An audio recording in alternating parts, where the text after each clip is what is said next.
தம் கிருபை பெரிதல்லோ, என் ஜீவனிலும் அதே இம்மட்டும் காத்ததுவே. இன்னும் தேவை கிருபை தாருமே, இன்னும் தேவை கிருபை தாருமே. கர்த்தரும் இரட்சகருமாகிய இயேசு கிறிஸ்துவின் ஈடு இணையற்ற நாமத்தில் சேனைகளின் கர்த்தர் ஊழியத்தின் மூலம் 19/12/2024 இந்த நாள் உங்களுக்கும் உங்கள் சந்ததிக்கும் சமாதானத்தின் நாளாக அமையப் போகிறது என்று மனதார வாழ்த்துகின்றேன். இன்று நாம் அறியவிருக்கும் கிருபையின் வார்த்தைகள் சங்கீதம் 102:13. தேவரீர் எழுந்தருளி சீயோனுக்கு இறங்குவீர், அதற்கு தயை செய்யும் காலமும் அதற்காக குறித்த நேரமும் வந்தது. கத்தோலிக்க வேதாகமம் இவ்வாறு கூறுகின்றது, நீர் எழுந்தருளி சீயோனுக்கு இரக்கம் காட்டும், இதோ குறித்த காலம் வந்துவிட்டது என்கின்றது.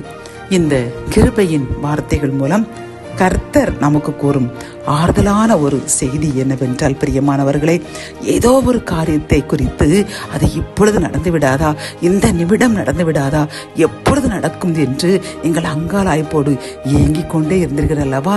கர்த்தர் கூறுகின்றார், நீ நினைக்கின்ற, நீர் எதிர்பார்க்கின்ற அந்த காரியம் நடைபெறுவதற்கு இப்பொழுது வேலை வந்துவிட்டது. நான் உனக்கு தயை செய்யும் காலமும் அதற்கு குறித்த நேரமும் வந்துவிட்டது.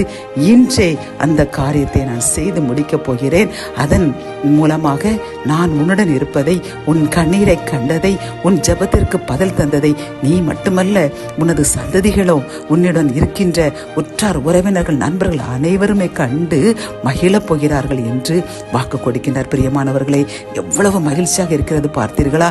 நாம் தான் சில காரியங்கள் தாமதமான உடனே ஏன் நடக்கவில்லை என்று அங்கலாய்த்து அங்கும் இங்கும் ஓடி வேறு பிரயாசங்களில் ஈடுபட்டு கொண்டே இருப்போம். ஆனால் கர்த்தர் நம்முடைய காரியத்திற்கென்று ஒரு வேளை வைத்திருப்பார். அதுவரை நமக்காக அவர் காத்திருந்து பொறுமையுடன் நாம் என்ன செய்கின்றோம், விசுவாசமாக இருக்கின்றோமா என்று இது பார்த்து கொண்டே இருப்பார்.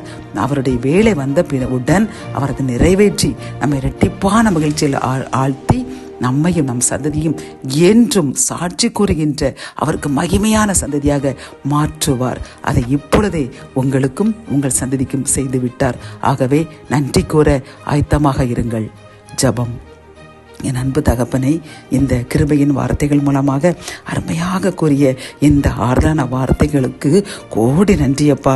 நீர் எங்களுக்காக எழுந்தருளி எங்களுக்கு தயை செய்யும் காலமும் நாங்கள் எதிர்பார்த்திருந்த அந்த காரியங்கள் நடைபெற குறித்த நேரமும் வந்துவிட்டது, இன்றே நிறைவேற்றப் போகிறேன் என்று கூறின இந்த அன்பு கிருபையின் வார்த்தைக்காக நன்றியப்பா.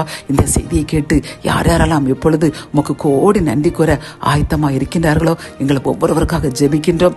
நாங்கள் ஒவ்வொருவரும் உமக்கு எங்கள் வாழ்நாள் முழுவதும் நன்றியாக இருப்போம் என்று வாக்கு கொடுக்கின்றோம். எங்கள் வாக்குறுதியை ஏற்றுக்கொள்ளுங்க. உமக்கு பிரியமான பாத்திரமாக, உமக்கு பிரியமான மக்களாக, உமக்கு பிரியமான ஜனங்களாக எங்களையும் எங்கள் சந்ததியும் மாற்றுங்க. மீட்பர் இயேசுவின் மூலம் ஜெபம் கேளும் நல்ல தகப்பனே, ஆமேன்.